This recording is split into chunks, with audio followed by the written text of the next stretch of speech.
a lot of these are rotted. I mean, look. Termites. Yay! This wall, this outside wall was totally rotted out. It makes it a lot more desirable having a 3-bedroom, 2-bath versus a 3-bedroom, 1-bath. Now we got a perfectly level ceiling. So we didn't take the old ceiling out.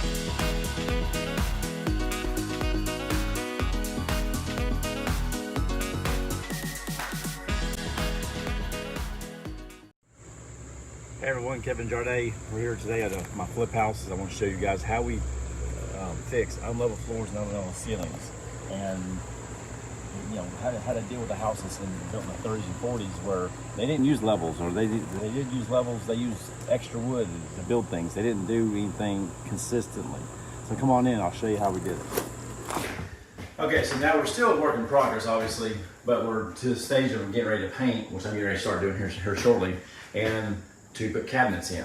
Now, before this had an 1.25 high rise. That's from framing it. They framed it that high. Then it dropped down to over 3 inches over here, and it's at the corner. So I got that leveled out, right?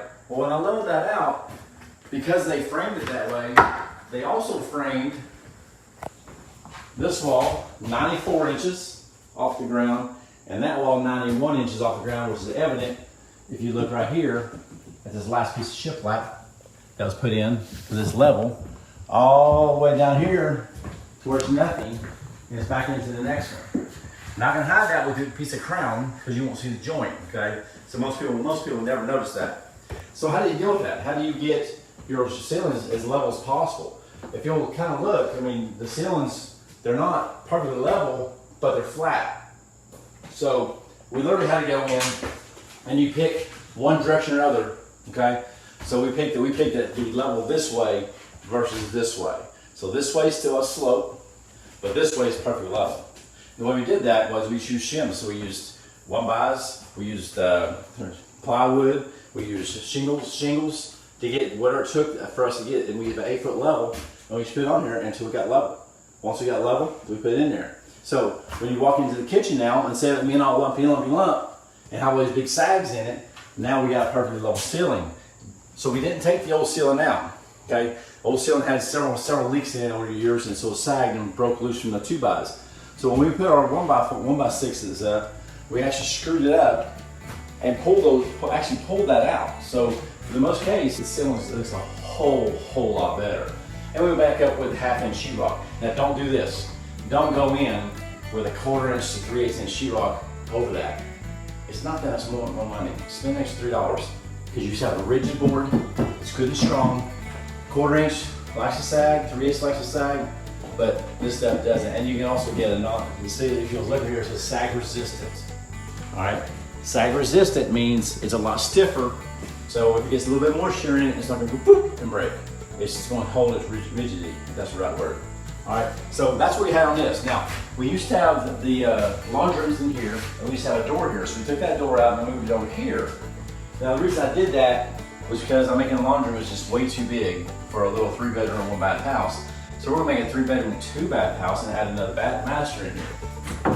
What these people did is they actually put a 2x6 floor in here, not even spaced properly, and they notched out the 2x6 out, so it's really like 2x3.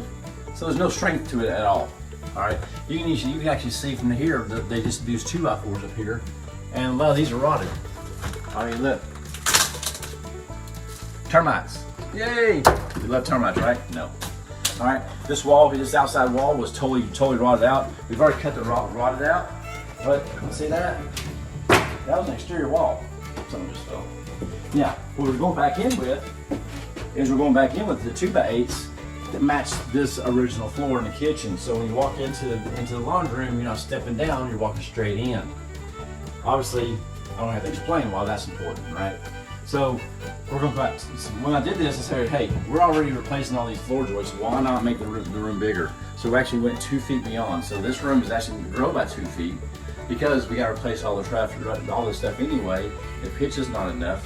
We're going to come up here with a new gable roof, come all the way down to here outside. Now so we're going to add 2 foot by I think 28 foot square footage. What's that equal out? It equals out retail wise about $4,600. It's gonna cost me maybe $2,300. But it makes it a lot more desirable having a 3-bedroom, 2-bath versus a 3-bedroom, 1-bath. So if you like this, let us know. If you have any questions of what we did, you know, everything's different. Everybody's got a different way of doing things, okay?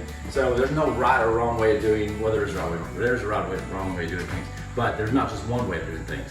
Some people may want to do things a little different. Our next episode, we're actually going to show you the crawl space and all the structural stuff we had to do down there. We'll show you the crappy wiring. Right here, we're putting new can lights in. They just had these little fluorescents down here, so this will be a very nice project, a very nice house when it's done. So if you have any questions, ask down below. If you want to get a hold of me, you can call my office at 865-312-2626, or you can find us at instantdrive.com as well. So there's lots of ways to get a hold of us, and be happy to help. Thank you.